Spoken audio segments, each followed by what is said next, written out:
क्या जाकर के कहेंगे विदेशों में मुझ धरती से आज महिला को नंगा करके घुमाया जाता? 56 इंच का सीना प्रधानमंत्री जी का, और उस 56 इंच के सीना के सामने जिनको कहा जाता ना झुकेंगे ना रुकेंगे, आज उनके सामने बहन बेटियों को निर्वस्त्र किया जाता हो, रोड पर घुमाया जाता हो, और एसटी समाज की महिलाएं, अनुसूचित जनजाति आदिवासी समाज की महिलाएं, उनको अपमानित किया जाता हो, और देश में उत्तर भारत में धर्म की अफीम पिला करके राज करने की कोशिश की जा रही हो। ये ज्यादा दिन चलने वाला नहीं है। कांग्रेस से सवाल क्यों पूछ रहे हो? कांग्रेस कौन है भाई? कांग्रेस कौन है? राहुल गांधी कौन है? क्या नाम है? सोनिया गांधी कौन है? मनमोहन सिंह किसी संवैधानिक पद पर है? ये कह देने से मैं बहुत दुखी हूँ, मेरे दलित भाइयों को मत मारो, मुझे मार लो, ये ड्रामा बहुत लंबे समय से चल रहा है, आगे नहीं चलेगा। पहले मुसलमानों की चूड़ी टाइट की गई, फिर दलितों की चूड़ी टाइट की गई, फिर किसानों की चूड़ी टाइट की गई। कुल मिलाकर के ये 12-13% लोग जो हैं ये वारी वारी से सबकी चूड़ी टाइट कर रहे हैं। मैं सब लोगों से कहता हूँ भाई इकट्ठे हो जाओ, आपके इनकी चूड़ी टाइट कर दो। अगर द्रौपदी मुर्मू देश के मंदिर में जाती हैं तो उनको बाहर खड़े होकर के पूजा करनी पड़ती है, और देश के राष्ट्रपति रामनाथ कोविंद पूजा करने के लिए जाते हैं तो उनको सीढ़ी पर पूजा करनी पड़ती है। ये बात समझनी चाहिए। पहले तो इस देश के अंदर औरत होना गुनाह है, और औरत में भी अगर आदिवासी हैं, शेड्यूल कास्ट हैं, शेड्यूल ट्राइब हैं, ओबीसी हैं, तो ये डबल गुनाह है।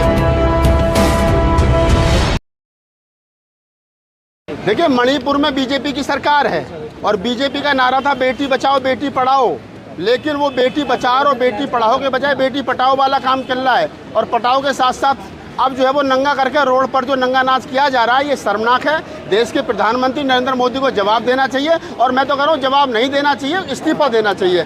जिस देश के अंदर महिलाओं को नंगा करके रोड पर घुमाया जाता हो, देश की आधी आबादी को अपमानित किया जाता हो, संविधान की को धज्जी कर दिया जाता हो, मनुस्मृति को लागू किया जाता हो, और देश का प्रधानमंत्री मुंह में दही जमा करके बैठा रहता हो, तो ऐसे प्रधानमंत्री को तुरंत तत्काल प्रभाव से इस्तीफा देना चाहिए। और जो विपक्ष की भूमिका में पार्टी है, उनकी जिम्मेदारी जाती है कि वो विपक्ष जो है वो अपनी महत्वपूर्ण जिम्मेदारी निभाते हुए सरकार को इस मुद्दे पर घेरे। नहीं, अगर ये कह रहे हैं कि वीडियो पुराना है तो कब का पुराना है? महिलाएं हैं, मणिपुर की हैं, रोड पर उनके साथ शोषण अत्याचार हो रहा है। जिस प्रकार से जल्लाद नोचते हैं, इस प्रकार बहन बेटियों को नोचा जा रहा है और उनका वीडियो बना करके वायरल किया जा रहा है। ये लोग साबित क्या करना चाहते हैं? कभी दलितों को क्या नाम है थूक कर चटवाया जाता है, कभी यादव को थूक करके चटवाया जाता है, कभी वीडियो बना करके वायरल किया जाता है, कभी बहन बेटी को छेड़ करके वीडियो बना करके वायरल किया जाता है। एक देश के 85% SC ST OBC माइनॉरिटी आधी आबादी महिलाओं को अपमानित किया जाता है, उनको क्या नाम है कहीं ना कहीं उनका वीडियो बना करके ये बताया जाता है, उनको खौफ पैदा किया जाता है सोसाइटी के अंदर।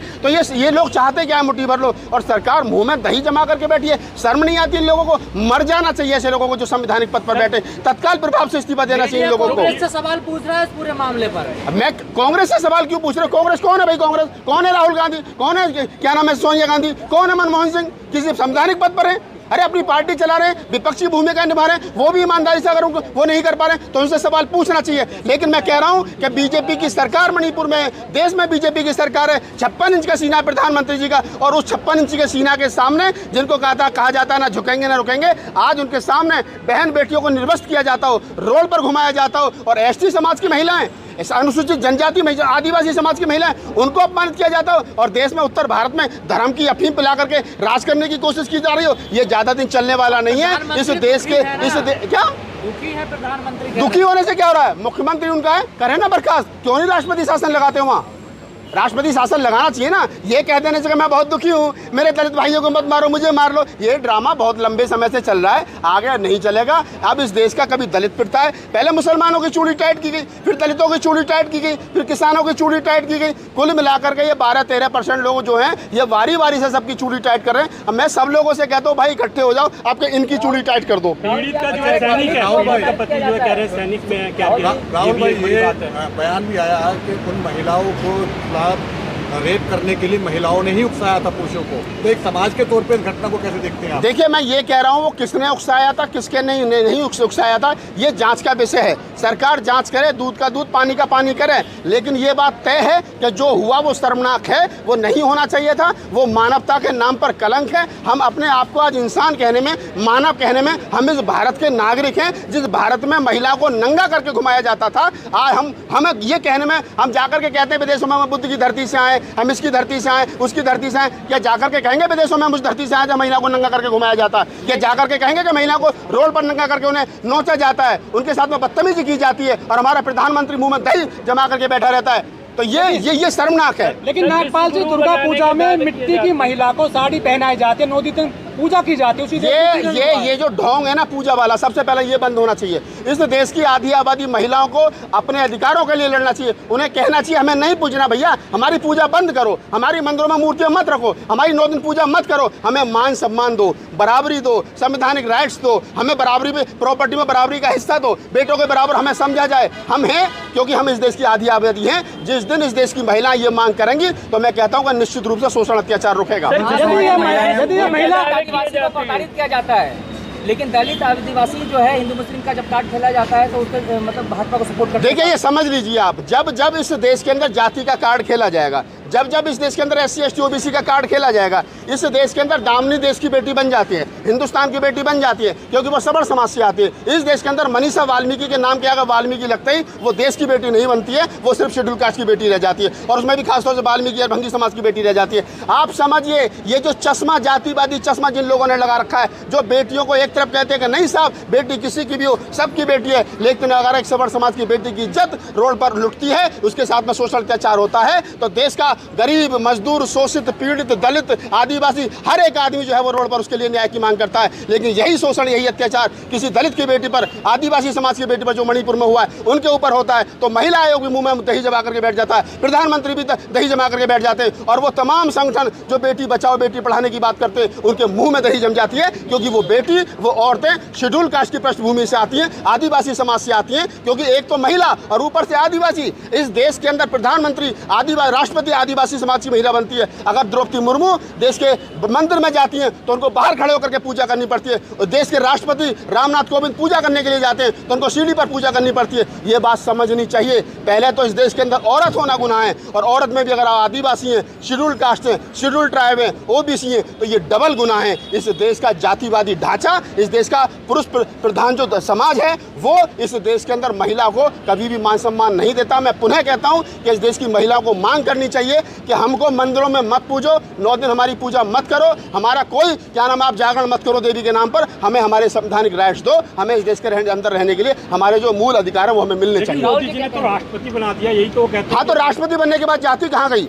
अगर द्रौपदी मुर्मू को राष्ट्रपति बना दिया गया तो उससे पहले शुद्धिकरण हुआ, उसके बाद जब वो मंदिर गई तो उनको मंदिर में नहीं घुसने दिया गया, बाहर से पूजा की गई। ब्राह्मण मंत्री मंदिर के अंदर है और आदिवासी महिला जो देश की राष्ट्रपति वो बाहर से पूजा कर रही है। जाति है कि कभी जाति नहीं, महिला होना गुनाह है, शूद्र होना गुनाह है, दलित होना गुनाह है, आदिवासी मूल निवासी होना गुनाह है। और ये इस देश के अंदर जो चतुर चालाक चंड पोंगे पंडित जो बैठे हैं, पंडे बैठे हैं, वो इस षड्यंत्र को बनाए रखना चाहते हैं, क्योंकि इस आधार पर उनको मान सम्मान मिल रहा है। लेकिन नागपाल जी, हमारे देश में गाय ज्यादा सुरक्षित है या महिला ज्यादा सुरक्षित है? गाय ज्यादा सुरक्षित है, और अब तो गाय भी सुरक्षित नहीं है। पिछले दिनों आपने कानपुर में देखा एक पंडित जी किस प्रकार से गाय का शोषण अत्याचार कर रहे थे, उन पर 377 में मुकदमा दर्ज हुआ।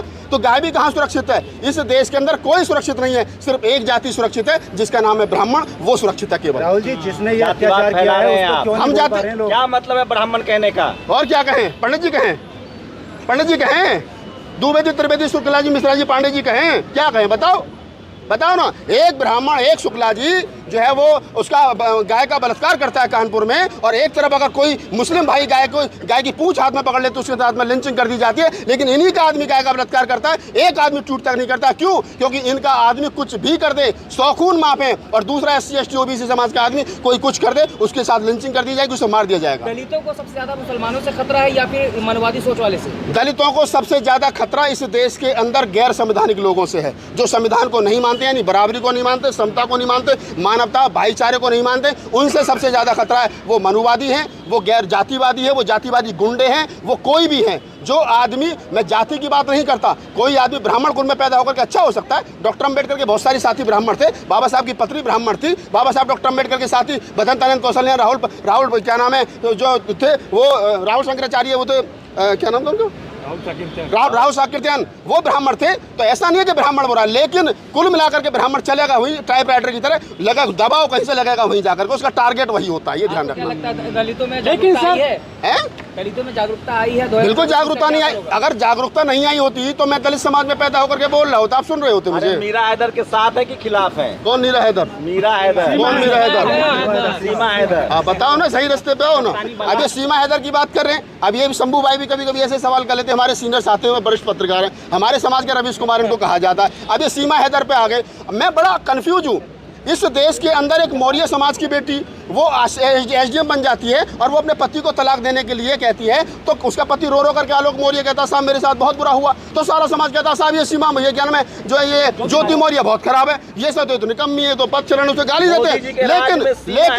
लेकिन एक सीमा हैदर जो है, एक सीमा हैदर विदेश से आकर के पाकिस्तान से आकर के यहाँ शादी कर लेती है, अपने पति को धोखा देकर आ जाती है, 4 बच्चों को ले आती है, वो बहुत बढ़िया। क्यों भाई, मतलब ये अजीब सिस्टम है यार। जो देश की नहीं हुई, पति की नहीं हुई, बच्चों की नहीं हुई, अपने कल्चर की नहीं हुई, अपने धर्म की नहीं हुई, अपने मजहब की नहीं हुई, वो एक्सेप्ट है। लेकिन इसी देश की बेटी अगर अपनी मर्जी से पति छोड़ करके दूसरा पति कर लेती है जो उसका संवैधानिक राइट्स है, तो कहते हैं साहब ये बदचलन है। तो ये जो जाति, ये जो धर्म का चश्मा है ना, ये जो पाकिस्तानी भाभी का ट्रेंड चल रहा है और ये जो मेन स्ट्रीम मीडिया मजे ले रहा है चटकारे ले लेकर के, समझ लो अगला नंबर आना सबका है, चाहे सीमा भाभी हो या ज्योति मौर्य। चश्मा एक रखा करो, बदला मत करो शंभू भाई। भारत की भी चली गई है एक पाकिस्तान। हाँ, भारत की भी चलेगी, उस पर कोई नहीं बोलेगा। धन्यवाद।